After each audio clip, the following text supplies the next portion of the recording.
ನಿಮ್ ತಂದೆಯವರು ಹೇಗಿದ್ದಾರೆ? ಅಪ್ಪ ಹುಷಾರಾಗಿದ್ದಾರೆ, ಡಿಸ್ಚಾರ್ಜ್ ಆಗ್ಬಿಟ್ಟಿದ್ದಾರೆ. ಓ, ಅದಕ್ಕೆ ನೀವು ಇಷ್ಟು ಸಂತೋಷವಾಗಿರೋದು? ಅಷ್ಟೇ ಅಲ್ಲ ಶಿವಣ್ಣ, ಅಪ್ಪ ಅಮ್ಮನವರನ್ನ ಕ್ಷಮಿಸ್ಬಿಟ್ರು. ಇನ್ಮೇಲೆ ವಿವೇಕ್ ಫಾರ್ಮಾಸ್ಯೂಟಿಕಲ್ಸ್ ಕಂಪ್ನಿಗೆ ನಾನೇ ಯಜಮಾನ. ಅದಕ್ಕೆ ಒಪ್ಪಿಗೆನೂ ಕೊಟ್ಟಾಯ್ತು. ಆಹಾ, ಎಂತ ಸುದ್ದಿ ತಂದ್ರಿ. ಹೌದು ಶಿವಣ್ಣ, ಈ ವಿಷಯ ವಿಲಾಸಿನಿಗೆ ಹೇಳಿದ್ರೆ ಎಷ್ಟು ಸಂತೋಷ ಪಡ್ತಾಳಲ್ವಾ? ರೈಲ್ ಹೋದ್ಮೇಲೆ ಟಿಕೆಟ್ ತಗೊಂಡ್ರು ಅನ್ನೋ ಹಾಗಿದೆ. ಅಮ್ಮ ಅವರು ತುಂಬಾ ಬದಲಾಗ್ಬಿಟ್ಟಿದ್ದಾರೆ. ನಿಜ ಸ್ಥಿತಿನ ನೀವಾಗ್ಲಿ ನಾವಾಗ್ಲಿ ಹೇಳಿದ್ರೆ ಅವರು ನಂಬೋ ಪರಿಸ್ಥಿತಿಲಿ ಇಲ್ಲ. ಹೌದು ಯಜಮಾನ್ರು.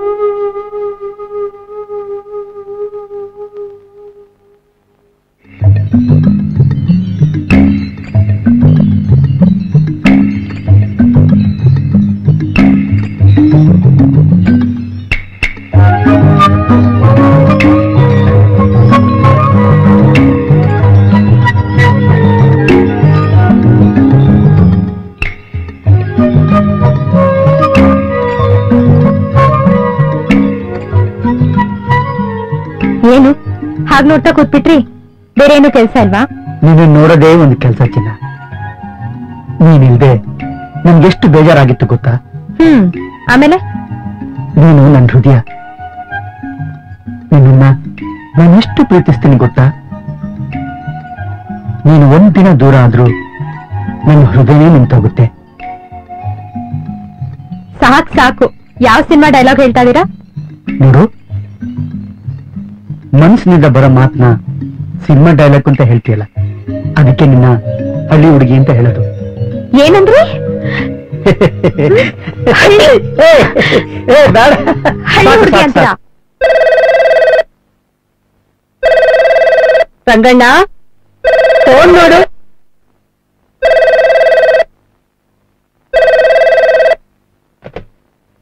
ಹಲೋ ಹಲೋ, ಸದಾನಂದ್ ಅವ್ರ ಮನೆನಾ?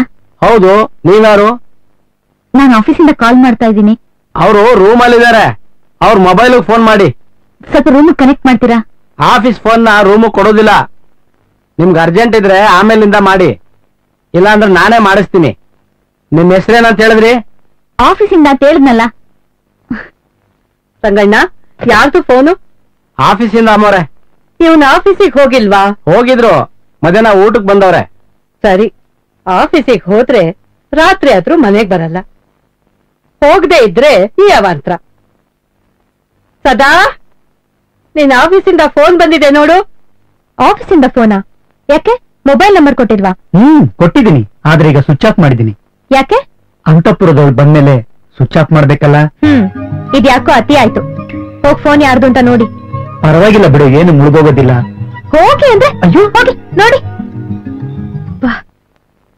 ಆಫೀಸಿಂದ ಫೋನ್ ಬಂದಿತ್ತು ನೋಡು. ಆಯ್ತಮ್ಮ.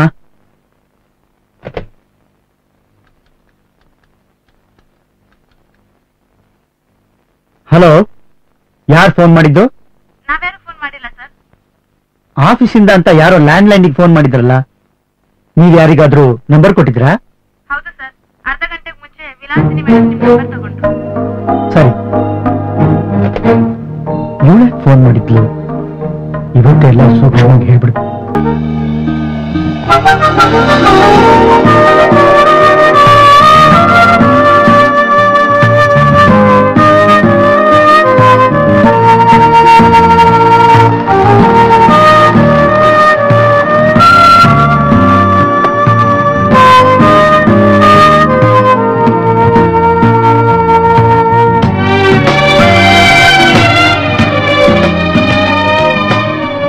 ಏನು ಮೊಬೈಲ್ ಸ್ವಿಚ್ ಆಫ್ ಮಾಡ್ಕೊಂಡಿದ್ದೀರಾ? ಒಂದ್ ವಾರ ಆಯ್ತು ಸದಾನಂದ್, ನಾನ್ ನಿಮ್ಮನ್ನ ನೋಡಿ. ಏನ್ ವಿಷಯ? ಅರ್ಜೆಂಟ್ ಆಗಿ ಮಾತಾಡ್ಬೇಕು ಅಂತ ಹೇಳ್ದಿಲ್ಲ? ಮನೇಲಿ ನನ್ನ ಹೆಂಡತಿ ಕಾಯ್ತಾ ಇರ್ತಾಳೆ.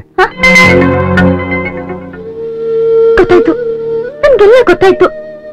ಅದೇನೋ ಹೇಳ್ತಾರಲ್ವಾ, ಹೊಸ ನೀರು ಬಂದಾಗ ಹಳೆ ನೀರ್ನ ಕೊಚ್ಕೊಂಡು ಹೋಗುತ್ತೆ ಅಂತ, ಹಾಗಾಯ್ತು. ಅವಳು ಹೊಸ ನೀರಲ್ಲ, ಅವಳು ನನ್ನ ಹೆಂಡತಿ.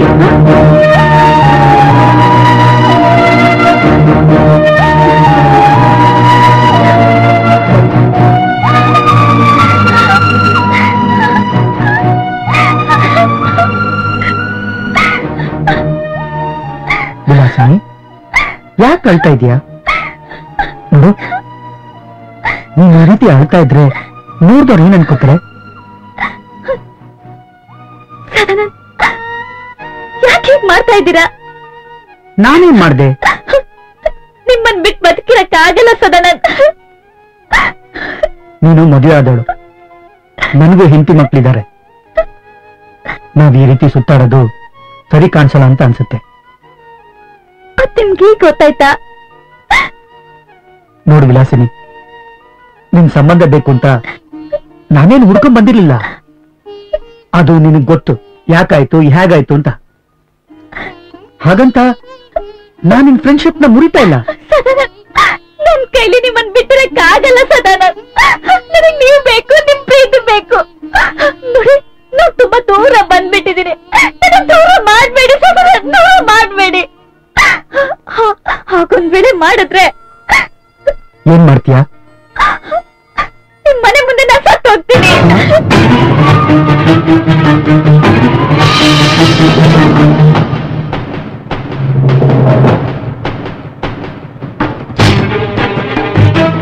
ಏನು ಬ್ಲ್ಯಾಕ್ ಮೇಲ್ ಮಾಡ್ತಿದ್ಯಾ? ನಾನ್ ಬ್ಲ್ಯಾಕ್ ಮೇಲ್ ಮಾಡ್ತಾ ಇಲ್ಲ ಸದಾನಂದ್. ನೀವಿಲ್ದಿರೋ ಬದುಕು ನನಗ್ ಬೇಡ. ನನ್ ಬದುಕಲ್ಲಿ ಪ್ರೀತಿ ಭರವಸೆ ತುಂಬಿದ್ರಿ. ಈಗ ದೂರ ಹೋಗ್ತೀನಿ ಅಂದ್ರೆ ನಾನೇನ್ ಮಾಡ್ಲಿ? ಎಲ್ಲಿಗೋಗ್ಲಿ? ನಿಮ್ ಸ್ನೇಹ ಪ್ರೀತಿ ಕಳ್ಕೊಂಡ್ಮೇಲೆ ನನ್ ಬದುಕಿಂತ ಏನ್ ಪ್ರಯೋಜನ ಹೇಳಿ? ಅದಕ್ಕಿಂತ ಸಾಯದೆ ಮೇಲಲ್ವಾ? ಸಾರಿ ವಿಲಾಸಿನಿ, ನನ್ ವರ್ತನೆಯಿಂದ ನೋವಾಗಿದ್ರೆ ನನ್ ಕ್ಷಮಿಸ್ಬಿಡು. ಏನೋ ಆತಂಕ ಒತ್ತಡಕ್ಕೆ ನಾನ್ ಸಿಕ್ಕಾಕೊಂಡಿದ್ದೀನಿ. ಮೊದಲಿನಾಗೆ ನನ್ನ ಮನಸ್ಸು ಶಾಂತವಾಗಿರಲ್ಲ. ಮನೆಗೆ ಹೋದ್ರೆ ಇನ್ನೂ ಜಾಸ್ತಿ ಆಗುತ್ತೆ. ನಿನ್ನ ಹೆಸರು, ವಿಷಯ ಎಲ್ಲಾನು ನನ್ನ ಹೆಂಡತಿಗೆ ಹೇಳಿದ್ದೀನಿ. ನನ್ನ ಮುಖ ನೋಡಿದ ಕೂಡ್ಲೆ ನನ್ನ ಹೆಂಡತಿಗೆ ಎಲ್ಲ ಗೊತ್ತಾಗುತ್ತೆ. ಸದಾನಂದ್, ಅದನ್ನೆಲ್ಲ ಮರ್ತ್ಬಿಡಿ. ಒಂದ್ ವಿಷಯ ನೆನ್ಪಿಟ್ಕೊಳ್ಳಿ, ನೀವು ಸಿಗ್ಲಿಲ್ಲ ಅಂದ್ರೆ ನಾನ್ ಬದುಕಿರಲ್ಲ ಸದಾನಂದ್. ನನ್ ನೋವು ಏನು ಅಂತ ನಿಮಗ್ ಗೊತ್ತು. ನಿಮ್ಗೆ ನೀವು ಬೇಕು, ನಿಮ್ ಪ್ರೀತಿ ಬೇಕು ಸದಾನಂದ್, ನಿಮ್ ಪ್ರೀತಿ ಬೇಕು.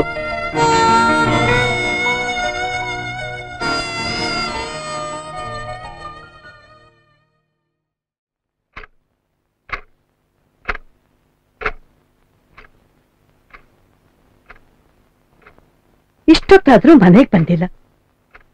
ಆಗ್ಲೇ ಆಫೀಸಿಗೆ ಫೋನ್ ಮಾಡಿದ್ದೆ. 5 ಗಂಟೆಗೆ ಬಾಗ್ಲಾಕಿದೆ ಅಂತ